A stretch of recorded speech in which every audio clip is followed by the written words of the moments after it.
Welcome to Parenting in Presence. Today with us we have Sharifa Begum, parental coach and also a psychology student. She is a homeschooling mom of two vibrant boys. And welcome to the show, Sharifa Begum.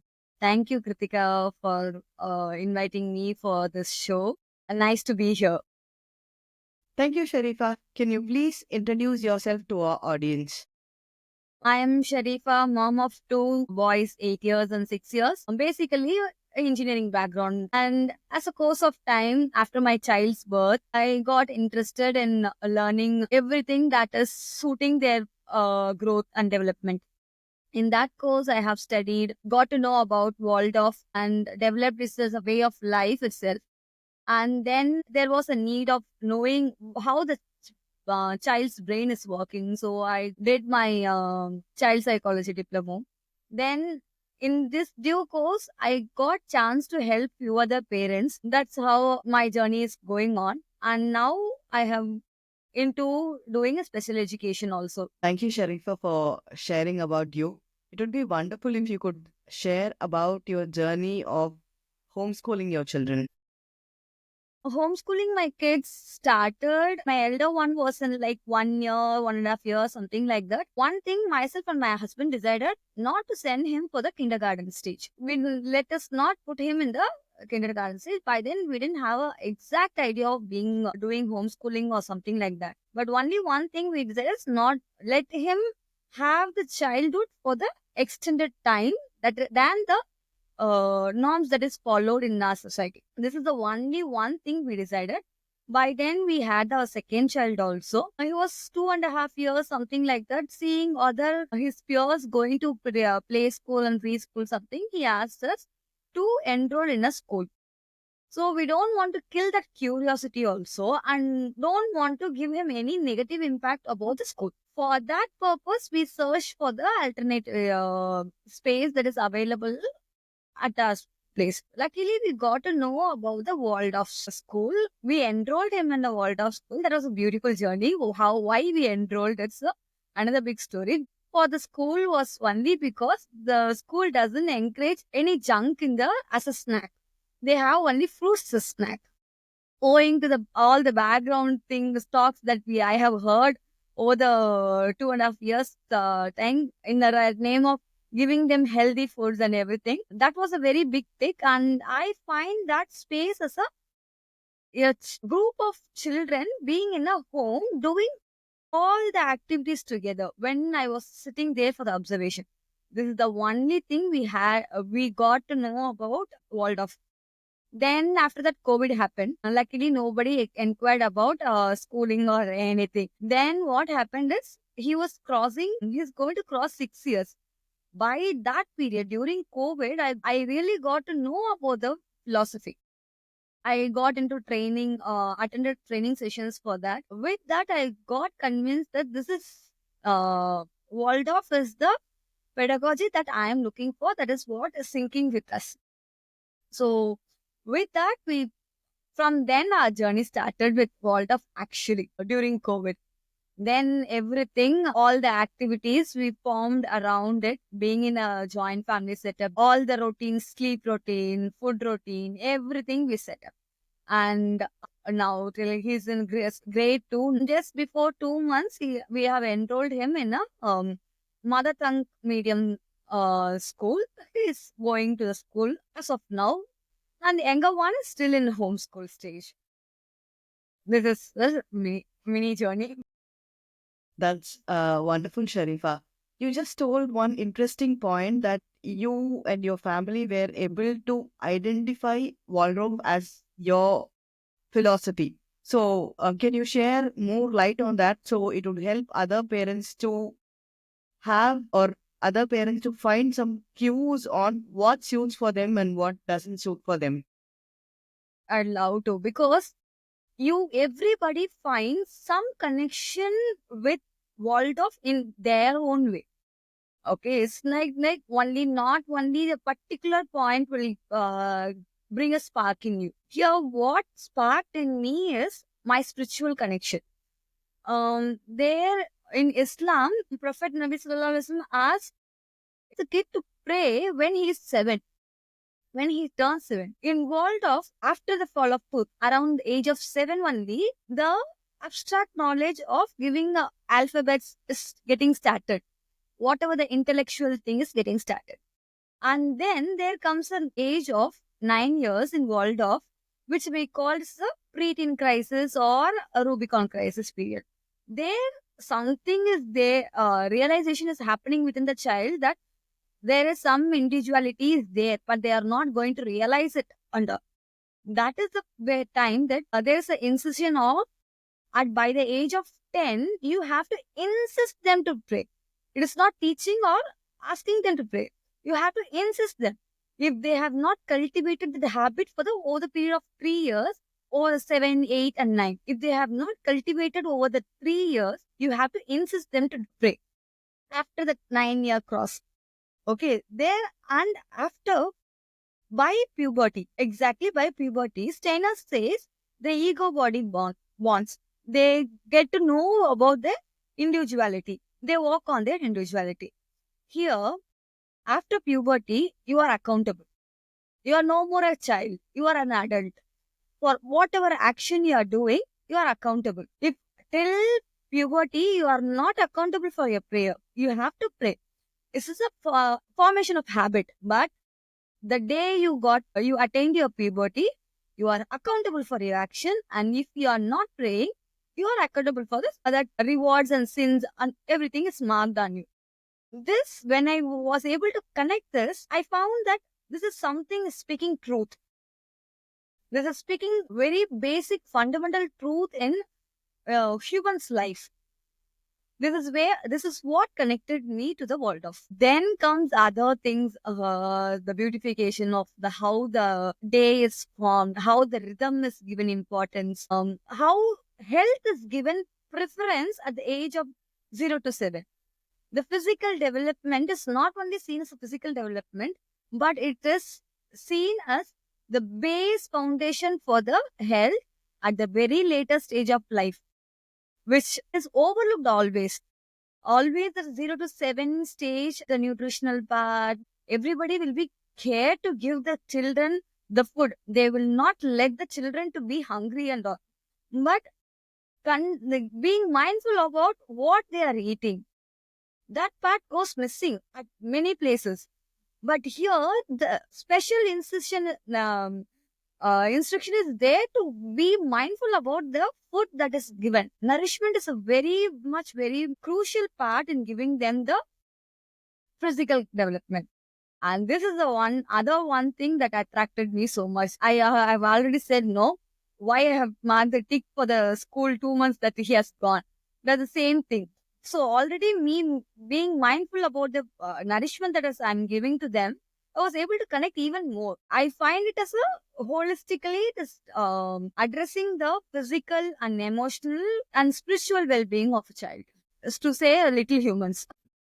Thank you so much, Sharifa, for throwing the light on relevance of Rudolf Steiner's pedagogy with Islam, because having a lot of mentors who were following Hinduism, I got to know the relationship between Hinduism and Rudolf Steiner's pedagogy, and now you have given a very beautiful relationship between Islam and his pedagogy.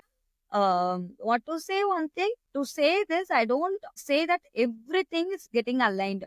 There are some basic truth that is getting aligned. I know to where to draw the line, which deviates me from my core belief. In all those places, I draw the line. So that is why I go and study at different places. I get knowledge from different people, but I don't never ever stop my learning on the base of being from my other religion or something. But I have the clarity that this is my core belief. This doesn't suit me. So if wherever that line is needed, I have drawn line. So that helps me in learning more and being open to all the learnings that is happening around us. So beautiful, because we get a lot of inputs, and as you said, it is very important for us to draw the boundary. If we don't draw the boundary, then we will be just deviated and we will just keep on doing the things that there is no need for us to do. So thank you so much for sharing about drawing the boundaries at the right place, Sharifa.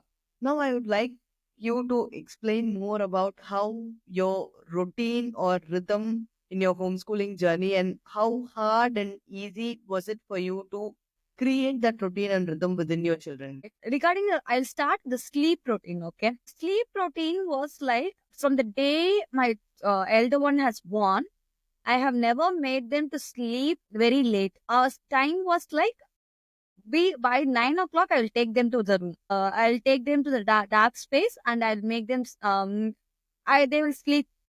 That has been a habit right from the first month. So I never knew that kids would sleep late and all. Yeah, this is because of the information that we get from other parents. No, my kid is sleeping till 11 o'clock, after 11, 12. They used to say, purposely, I don't want that to happen with me. So that habit we have inculcated within us. So no, I have not kept them after 9 outside itself. By 9 o'clock, they will be in a dark space. So they got accustomed to the 9 o'clock routine very naturally. So they used to be a early wakers only, not very late and all. They used to be a early wakers. So when I got to know about this rhythm and sleep, one mentor insisted me that try to bring the sleep time to 7 o'clock. By then I was like, nah, I just thought, oh my god, that is impossible. I never believed that I could do it. So what I worked is, if they want to, I just pull the bedtime to 8:30. For good months of time, I was able to do it. When that 8:30 became so comfortable, then I pulled it to 8 o'clock. So that was also a bit easier. This took over a period of 3 months, 3 to 4 months. Within 4 months to 6 month period, we were able to bring the sleep time from 9 to 8. So I thought, why don't we try for 7 o'clock? If they want to have the sleep time by 7 o'clock, when should they have their dinner? I bought the dinner time to 5:30. If they want to have the dinner by 5:30, when should they have their evening snack? Okay, stop it before 4, 3:30 to 4. So our night routine started by the afternoon itself. Lunch, and then the snack time around 3:30, something like that. Then 5:30 dinner, 5:30 to 6 dinner. Then once sunset by 7 o'clock, they will be to bed. So gradually we brought it down. Before itself, I used to say the story and all, like, we'll try to sleep all year. I have given them the uh, clues that we are going to sleep earlier. It's not that one fine day I pulled them and I made them to sleep.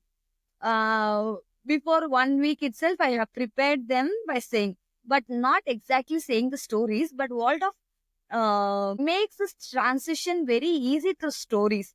By that time, I was not aware of this storytelling and all. So now, after many years, like I got to know it, but I was not positive enough to get this knowledge at the right time then. Okay, fine. I just made them well informed about it. So making them well informed. Okay, we are going to sleep little earlier now. After this one, we'll be sleeping. So I was keeping them informed for a period of time. By then, they were sleeping 8 o'clock only. Slowly, we bought it like that, and they accustomed very easily. That was not a very big challenge. Only when they have cousins in home. Being it COVID period, everybody will be like, they will be on streets for a full day. So other kids come to streets only because of them only. So it's like other kids will be coming to home. So saying it, bringing it politely to the family members was a big challenge. Okay, why you want to make them sleep now?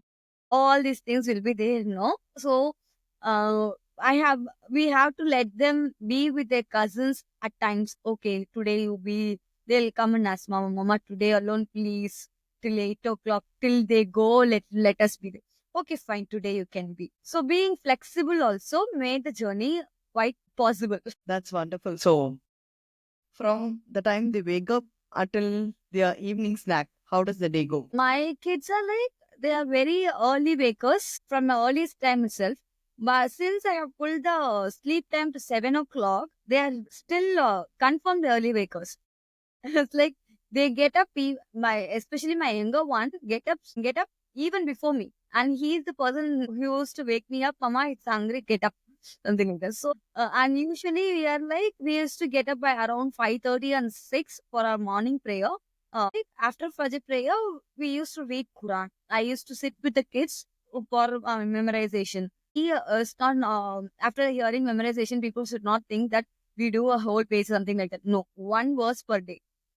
That was the goal. Only one verse per day or something, whatever they have memorized, that is revising, something like that. So that goes like that. So after that, breakfast. After that, because of this COVID time, till my elder one was turning around like 5 something, we didn't have any routine. I just observed them. I just let them to be, and they used to whatever they do. I just stand and be a witness for what all their actions. When others are were like saying, "Wow, he's climbing the door," something like that, I'll be saying he's safe. He will climb down safely. And that when others questions would be like hindering for my kids. They'll be like, my mama used to leave me. That's how they used to reply. I used to say, don't say they are very much concerned about your safety. Just inform them that I am safe.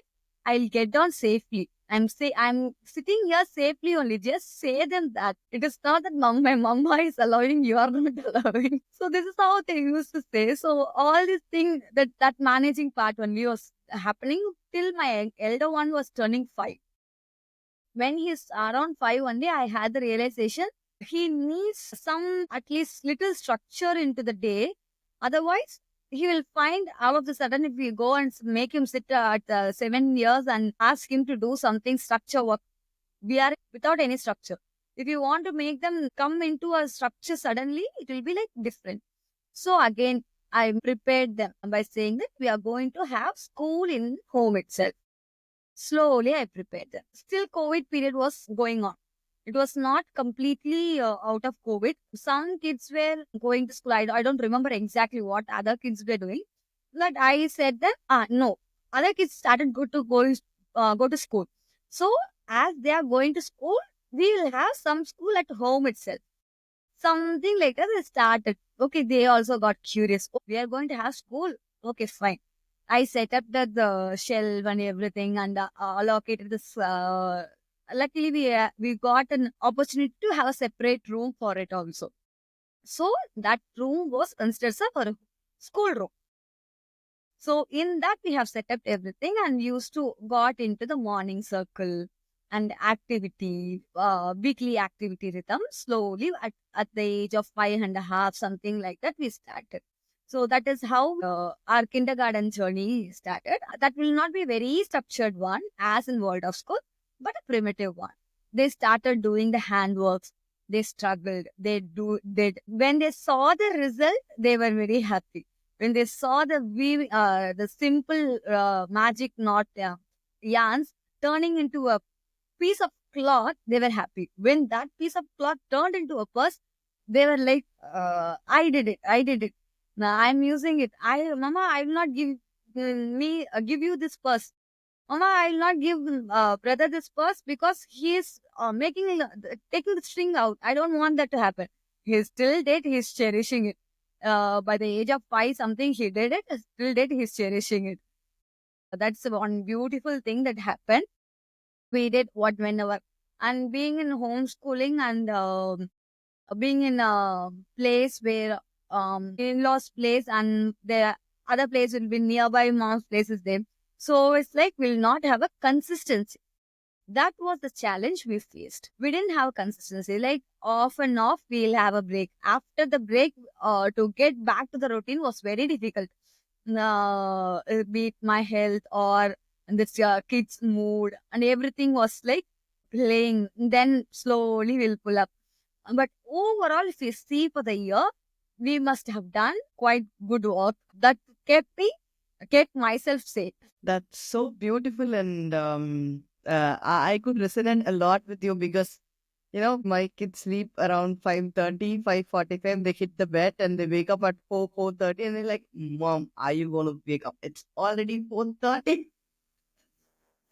And with the climbing, oh my God, they are always on the top. Even if by any time, sometimes rare in a rare case, we have to go out somewhere and we get back late by 11 o'clock, something like that, 10, 11, something like that. Even then they will get earlier.